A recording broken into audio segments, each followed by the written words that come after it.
കേരള പ്രവാസി സംഘടനയുടെ അംഗങ്ങളാണ് നമ്മളോടൊപ്പം ചേരുന്നത്.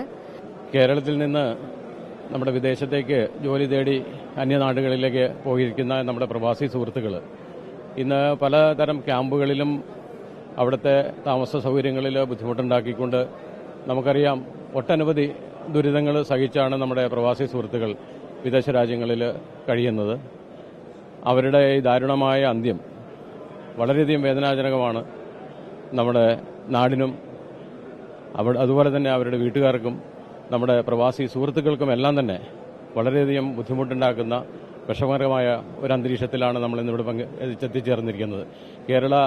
ലോക കേരള സഭ നടക്കുന്ന ഈ സാഹചര്യത്തിൽ അതെല്ലാം നിർത്തിവെച്ചുകൊണ്ട് ഞങ്ങളുടെ പ്രവർത്തകരെല്ലാം തന്നെ തിരുവനന്തപുരത്ത് ലോക കേരള സഭയിലേക്ക് എത്തിച്ചേർന്നിരിക്കുന്ന ഈ സാഹചര്യത്തിലാണ് അത് ലോക കേരള സഭ തന്നെ നിർത്തിവെച്ചുകൊണ്ട് ഈ പ്രവാസികളുടെ ഈ വിഷമത്തിലും ഈ ദാരുണമായ അന്ത്യത്തിൽ പങ്കാളികളായിക്കൊണ്ട് അവരുടെ വീട്ടുകാരോടും അതോടൊപ്പം തന്നെ അവരുടെ സുഹൃത്തുക്കളോടും അവരുടെ എല്ലാവിധ ദുരിതങ്ങളിലും പങ്കാളികളാകാൻ നമ്മൾ പ്രവാസി സംഘടനത്തിന്റെ എല്ലാ പ്രവർത്തകരും ഇന്ന് ഈ എയർപോർട്ടിൽ എത്തിച്ചേർന്നിരിക്കുകയാണ്. എല്ലാവിധ അനുശോചനങ്ങളും പ്രവാസി സംഘം. പ്രവാസികളുടെ ഒരു ജീവിതം, അതായത് ഇത്തരത്തിലുള്ള അപകടം വരുന്നത് നമ്മളെ ഞെട്ടിപ്പിക്കുന്നതാണ്. അപ്പോൾ അവിടെ അവർ അത്രയും ദുരിതത്തിലാണ്. അത്തരത്തിലുള്ള സുരക്ഷകളൊന്നും തന്നെ അവിടെ ഇല്ലാത്ത സാഹചര്യമാണ്. നമ്മുടെ പ്രവാസികൾ ചെന്ന് പെടുന്ന സ്ഥലങ്ങൾ തന്നെ നമുക്കറിയാം. നമുക്ക് പറയുന്ന ജോലികൾ കിട്ടുന്നില്ല.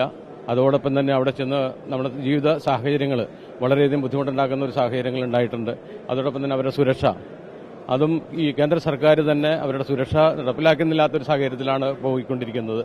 നമുക്കറിയാം നമ്മുടെ പ്രവാസികൾ അവിടെ നാട്ടിൽ നിന്ന് വിദേശത്തേക്ക് ചെന്നു കഴിഞ്ഞാൽ അവരുടെ ജോലി തന്നെ സുരക്ഷ ഇല്ലാത്തൊരു സാഹചര്യത്തിലേക്കാണ് പോകുന്നത്. ഇപ്പം തന്നെ നമ്മൾ മനസ്സിലാക്കാൻ സാധിച്ചു എത്രയധികം കുടുംബങ്ങൾ പട്ടിണിയായി ഒരുപാട് ദുരിതങ്ങൾ അനുഭവിക്കുന്ന ഇവിടുന്ന് ജീവിതം ഒന്ന് പച്ചപിടിപ്പിക്കാൻ വേണ്ടി നാട്ടിൽ നിന്ന് കുവൈറ്റിലേക്ക് തിരിച്ചുപോയ ആ പ്രവാസി സുഹൃത്തുക്കൾ എത്രയധികം കഷ്ടപ്പാടും ദുരിതങ്ങളും അനുഭവിച്ചാണ് അവർ നാട്ടിൽ നിന്ന് പോയിരിക്കുന്നത്. അവരുടെ വേദന നമ്മൾ എല്ലാവരും കണ്ടറിയണം. അതുപോലെ തന്നെ ഈ പ്രവാസികൾക്ക് കൂടുതൽ സുരക്ഷ ഏർപ്പെടുത്തുന്ന ഒരു സാഹചര്യത്തിലേക്ക് തന്നെ സർക്കാർ മുൻകൈ എടുക്കണമെന്നാണ് എനിക്ക് അവസരത്തിൽ പറയാനുള്ളത്.